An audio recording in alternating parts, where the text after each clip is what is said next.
It's 8:37 on WMAL, where Washington comes to talk. Brian Wilson and Larry O'Connor. On the line right now, our good friend from Fox News. He's the host of Special Report. Bret Baier is with us. Bret, how are you?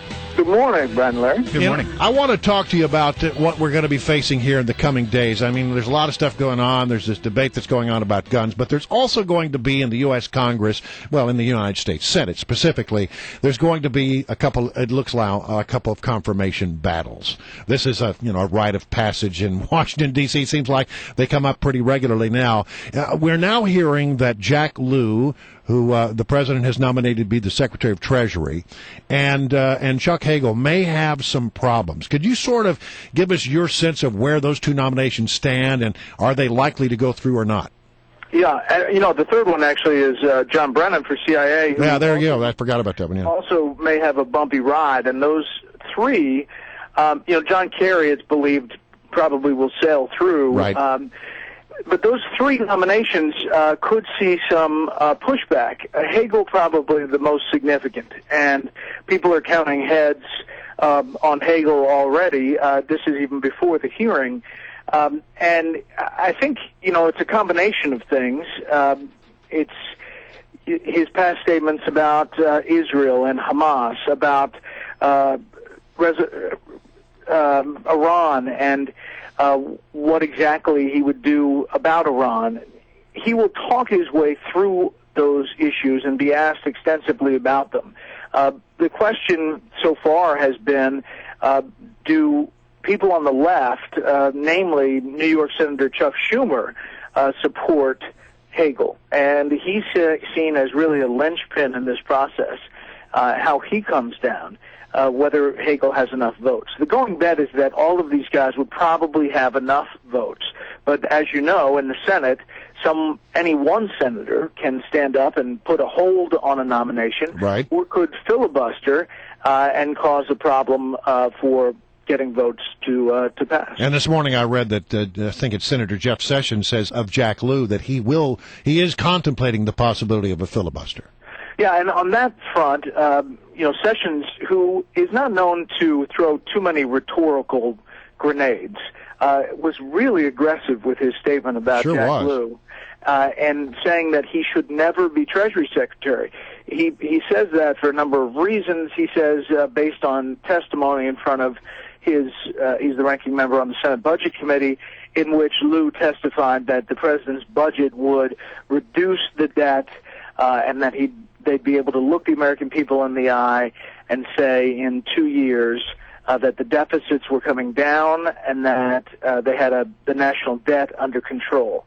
And, Sessions has a problem with that and also with the negotiating that Lew did on the debt ceiling deal 1 year ago. Bret Baier from Fox News is our guest, and Bret, as we're talking about the new cabinet, it's striking to some that this is turning into a pretty male-oriented cabinet.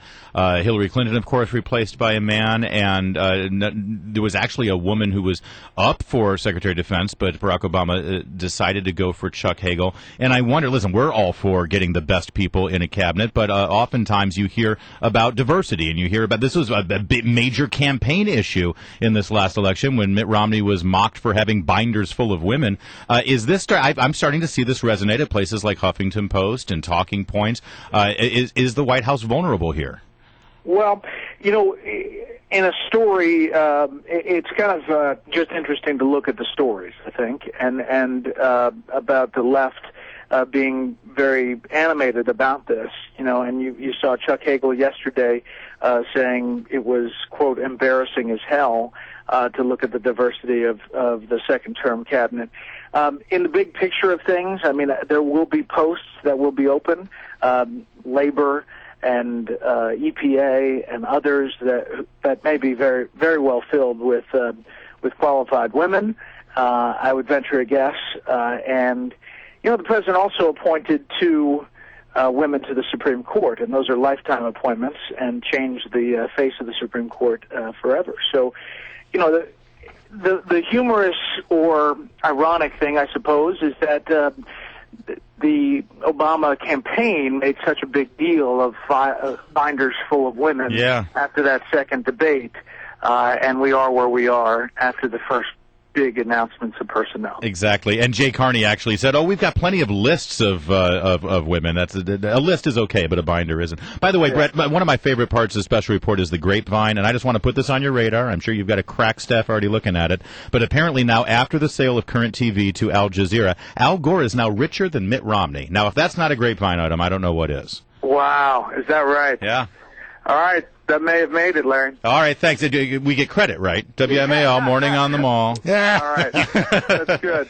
Maybe a little graphic in the corner. Thank you for that. All right, so are you guys all healthy, by the way? I'm operating a MASH unit in my house. are you having the flu at your house? Hawkeye Pierce here. Oh my gosh! We got the whole crew under the weather. Triage with the Bear Kids. That's not good. And actually, thank you for bringing up your children, because we saw that your son had just undergone a procedure. How is he doing? He's good. He's good. He's on the mend, and besides this latest little flu bug, he's doing well. Thanks, Brett. Good. Yeah, well, listen, a Happy New Year to you. Always a pleasure to have you. Bret Baier from the Fox News Channel. Happy New Year to you. See you guys. Thanks, Brett. Have a great